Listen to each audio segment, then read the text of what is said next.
L'anime commence avec une femme nommée Onna Shinkan, qui est une prêtresse visitant la guilde de l'aventure. Là, Onna a rencontré une superviseure féminine nommée Uketsuju pour s'inscrire en tant que guérisseuse. Ensuite, un homme nommé Kenshi est arrivé, invitant Onna à se joindre à lui en tant que partenaire pour éradiquer les gobelins qui avaient attaqué le village. Malheureusement, ils ont sous-estimé les gobelins, car dans leur esprit, les gobelins ne sont que de petites créatures faibles. Sans le savoir, les gobelins sont en réalité des créatures cruelles, prenant souvent des femmes en otage pour en faire leurs esclaves et les utiliser pour assouvir leurs désirs. Après cela, les aventuriers se sont rendus à la tanière des gobelins pour les attaquer. Mais une fois là-bas, des centaines de gobelins les ont attaqués sauvagement, de sorte qu'ils ont pu être facilement vaincus par les gobelins. Lors de l'attaque, seule Onna a survécu, et même elle a eu peur au point de faire pipi sur place en voyant la cruauté des gobelins envers les aventuriers. De plus, elle était seule là-bas. Peu de temps après, un homme en armure, surnommé le tueur de gobelins, est venu aider Onna. Il avait l'intention de massacrer tous les gobelins présents, et Onna l'a accompagné. Ensuite, tous deux ont élaboré un plan pour éliminer les gobelins sur place, afin de faire exploser le repère. Il est connu que le tueur de gobelins est sans pitié envers les gobelins et qu'il n'hésite pas à tuer les petits gobelins de manière sadique. Le lendemain, les aventuriers de la guilde de l'aventure sont venus à la tanière des gobelins avec du matériel pour les victimes des prisonniers gobelins. La plupart des prisonniers étaient des femmes victimes des gobelins. Elles ont reçu des couvertures et sont montées dans un chariot pour être emmenées en ville. Ensuite, la scène montre le passé du tueur de gobelins. À l'époque, son village avait été attaqué par des gobelins, et il avait vu sa famille se faire tuer et torturer par eux, même leur village avait été incendié par les gobelins. Le tueur de gobelins, qui était encore un enfant, ne pouvait rien faire, il ne pouvait que les observer depuis leur cachette. Depuis lors, il était déterminé à tuer tous les gobelins, c'est pourquoi il est maintenant surnommé le tueur de gobelins. Après cela, le tueur de gobelins est retourné chez lui, où il vivait avec son ami d'enfance, Ushike Musume. Il vérifie toujours sa cour, car il doit s'assurer qu'il n'y a aucune trace de gobelins autour de sa maison. Ensuite, il est entré dans la maison pour prendre le petit déjeuner avec Musume, puis ils se sont préparés à aller en ville pour vendre du lait de vache. Après cela, le tueur de gobelins a invité Musume à rencontrer Onna à la guilde de l'aventure pour discuter de leur nouvelle stratégie contre les gobelins. Ensuite, les trois d'entre eux sont allés voir Jou pour lui annoncer qu'Onna et lui retourneraient à la tanière des gobelins, tandis que Musume est rentré chez elle. Le soir venu, tous les deux se rendirent sur une colline près de la tanière des gobelins. Ensuite, le tueur de gobelins attaqua leur nid avec des flèches enflammées jusqu'à ce que le nid s'embrase. Ils s'approchèrent du nid pour les enfermer à l'intérieur en utilisant le pouvoir d'Onna, de sorte qu'ils brûlèrent tous là-dedans. Le tueur de gobelins continua d'observer le nid, même si un gobelin essayait de s'échapper, il le tuait immédiatement sans pitié. Le lendemain, 3 invités arrivèrent à la guilde de l'aventure et furent accueillis par Jou. Les invités étaient une femme nommée Yuzeyinde, un démon lézard mâle nommé Tokage Suri, et un nain mâle nommé Kuito Dushik. Ils voulaient demander l'aide du tueur de gobelins pour éradiquer les gobelins dans le territoire des elfes. Le tueur de gobelins accepta de les aider et le confirma à Jou comme sa nouvelle mission. Le soir venu, le tueur de gobelins partit avec eux et établit un camp. Ils organisèrent un barbecue autour d'un feu de camp pour mieux se connaître. Le lendemain matin, ils se dirigèrent vers la tanière des gobelins. Yuzei attaqua immédiatement les gardes du nid des gobelins avec ses flèches. Ensuite, ils entrèrent tous dans la tanière et rencontrèrent une elfe blessée détenue. Soudain, un gobelin apparut pour les attaquer avec un couteau, mais le tueur de gobelins coupa rapidement la tête du gobelin avec son épée. Peu après, Tokage invoqua l'un de ses soldats par télépathie pour venir prendre l'elfe blessé dans un village voisin. Pendant ce temps, ils poursuivirent leur aventure dans la tanière des gobelins. À l'intérieur, ils constatèrent qu'il y avait de nombreux gobelins en faction. Kuito et Onna utilisèrent alors de la magie de sommeil et d'illusion pour endormir les gobelins.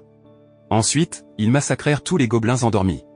Peu de temps après, un ogre géant gardant le nid des gobelins apparut. Le tueur de gobelins l'attaqua immédiatement jusqu'à ce qu'il soit projeté loin. Onna donna également une potion de soin au tueur de gobelins pour qu'il puisse se relever et attaquer l'ogre avec sa magie. L'ogre fut sérieusement blessé par l'attaque cruelle du tueur de gobelins et fut tué. Enfin, ils retournèrent tous en ville pour se reposer. Après cet incident, Yuzei sembla apprécier le tueur de gobelins car il était très courageux et fiable. Il s'avéra que même à la guilde de l'aventure, Jou aimait le tueur de gobelins. Même Musume l'aimait aussi car ils avaient grandi ensemble dans cette maison. Le matin suivant, le tueur de gobelins se rendit à la guilde des aventuriers. Jou dit qu'il y avait une prêtresse de l'épée nommée Tsurugi no Otome, qui demandait l'aide du tueur de gobelins pour éradiquer les gobelins dans la cité aquatique. Les aventuriers partirent alors pour la cité aquatique afin de rencontrer Otome. Arrivé là-bas, Otome a déclaré qu'un gobelin avait attaqué les femmes de la cité, et elle soupçonnait que les gobelins avaient établi un nid sous la cité aquatique. Connaissant cette information, ils se sont immédiatement dirigés vers le canal d'eau pour vérifier la situation. Il s'est avéré que le soupçon d'Otome était exact, le canal était habité par des centaines de gobelins. Et ce n'était pas tout, une armée de gobelins était également apparue, ayant récemment débarqué à l'aide d'un navire. Les aventuriers ont alors attaqué les gobelins et ont remporté la victoire. Après avoir tué les gobelins à l'avant, un énorme crocodile est apparu et les a immédiatement poursuivis. Le tueur de gobelins a essayé d'attirer le crocodile dans un canal plus profond pour le confronter aux autres gobelins. En conséquence, le crocodile a attaqué les gobelins dans l'eau, tandis qu'ils le regardaient depuis le dessus. À ce moment-là, le tueur de gobelins a pensé que quelqu'un les conduisait à construire un nid sous la cité. Le lendemain, ils sont retournés explorer les canaux d'eau. Le tueur de gobelins a apporté un canari pour détecter la présence de poison, car les gobelins ont généralement tendance à attaquer leurs ennemis avec du poison. Pendant qu'ils parcouraient le canal, ils ont vu une pièce et l'ont inspectée. À leur insu, il s'est avéré que la pièce était un piège tendu par les gobelins, et ils se sont retrouvés piégés à l'intérieur. Ensuite, les gobelins ont introduit du gaz empoisonné dans la pièce, mais grâce au pouvoir d'Ona, le gaz a été neutralisé avec succès. Bientôt, les gobelins ont brisé la pièce et étaient dirigés par le champion des gobelins sous une forme monstrueuse. Une lutte a éclaté, mais le tueur de gobelins a été submergé par le champion des gobelins jusqu'à être gravement blessé. Cependant, une puissance rouge a éveillé l'énergie du tueur de gobelins, lui permettant de se relever et d'attaquer le champion des gobelins de manière sadique. En voyant cela, les autres gobelins se sont enfuis de là. Il est à noter que le tueur de gobelins et Ona ont été gravement blessés. Lorsqu'il s'est réveillé, le tueur de gobelins se trouvait déjà dans une pièce et dormait sur un lit avec Ona. Il s'est avéré qu'ils avaient tous deux été soignés grâce au rituel avec la Sainte Fille, Ona, pour que sa force puisse être restaurée. Autumn dans la pièce a également dit au tueur de gobelins qu'elle n'était plus sainte car elle avait été capturée par les gobelins il y a 10 ans. Même si Autumn avait vaincu le seigneur démon, elle était très effrayée par la cruauté des gobelins envers les femmes. Après cela, ils se sont tous réunis à nouveau et ont mangé ensemble. Ensuite, le tueur de gobelins et Ona sont allés chez un forgeron pour réparer son épée. Alors qu'ils étaient en chemin pour rentrer chez eux, ils ont rencontré deux autres aventuriers, une femme nommée Majo et un homme nommé Yaritsuke. Il s'est avéré que Majo et Yaritsuke avaient apporté un sac de farine sèche que le tueur de gobelins avait commandé pour lutter contre les gobelins. Les aventuriers sont retournés par le canal souterrain de la cité aquatique et ont rencontré le monstre à un œil. Le tueur de gobelins a attaqué le monstre en utilisant de la farine sèche, provoquant une énorme explosion. Alors qu'ils exploraient le canal en profondeur, ils sont tombés sur un miroir de portail. Ils ont supposé que tous les gobelins étaient venus dans le canal par celui-ci. Et peu de temps après, des centaines de gobelins étaient prêts à les attaquer. Pour faire court, ils ont réussi à vaincre tous les gobelins en détruisant les canaux d'eau de manière à ce qu'ils soient tués par les débris des bâtiments en chute. Pendant ce temps, les aventuriers ont réussi à survivre car ils se cachaient sous le portail. Le soir, le tueur de gobelins retrouve Autumn dans le parc. Elle lui a demandé de rester à ses côtés pour se sentir toujours en sécurité vis-à-vis des gobelins.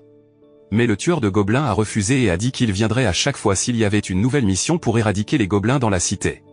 Ensuite, les aventuriers sont retournés à la cité tandis que le tueur de gobelins est rentré chez lui à la ferme. Le lendemain, le tueur de gobelins a trouvé de nombreuses empreintes de pas de gobelins autour de sa maison. Il a également demandé à Musum de s'éloigner temporairement de leur maison car il soupçonnait que le chef gobelin avait ordonné à ses troupes d'attaquer leur village. Mais le tueur de gobelins a également réalisé qu'il ne serait pas en mesure de les affronter seul, il a donc demandé de l'aide aux autres aventuriers de la guilde. Ensuite, le tueur de gobelins est venu à la guilde de l'aventure pour rencontrer les autres aventuriers présents. Il a raconté l'incident qu'il avait vu plus tôt et leur a demandé de l'aider, et ils étaient heureux de lui prêter main forte. Même Jou, représentant la guilde de l'aventure, a annoncé que la guilde offrirait une récompense d'une pièce d'or pour chaque tête de gobelin. Le soir venu, le roi gobelin était vu en train de se préparer à attaquer le village. Les gobelins utilisaient les captives femmes qu'ils avaient placées en première ligne pour se protéger des attaques des aventuriers. Heureusement, Majo et Kuito ont réussi à surmonter cela en utilisant leur magie, de sorte que les autres aventuriers ont pu sauver les captives. C'est alors que la bataille a commencé, et les aventuriers ont facilement vaincu les gobelins. Il s'est avéré que le roi gobelin avait envoyé le hobgoblin et le champion des gobelins là-bas. Ainsi, les aventuriers ont affronté les deux gobelins géants, tandis que le tueur de gobelins a directement affronté le roi gobelin. En raison de la grande force du roi gobelin et du tueur de gobelins, tous deux ont été gravement blessés. Heureusement, Ona est venu soigner le tueur de gobelins pour qu'il puisse se relever et tuer le roi gobelin. Après cela, ils sont retournés à la cité et ont fait la fête ensemble.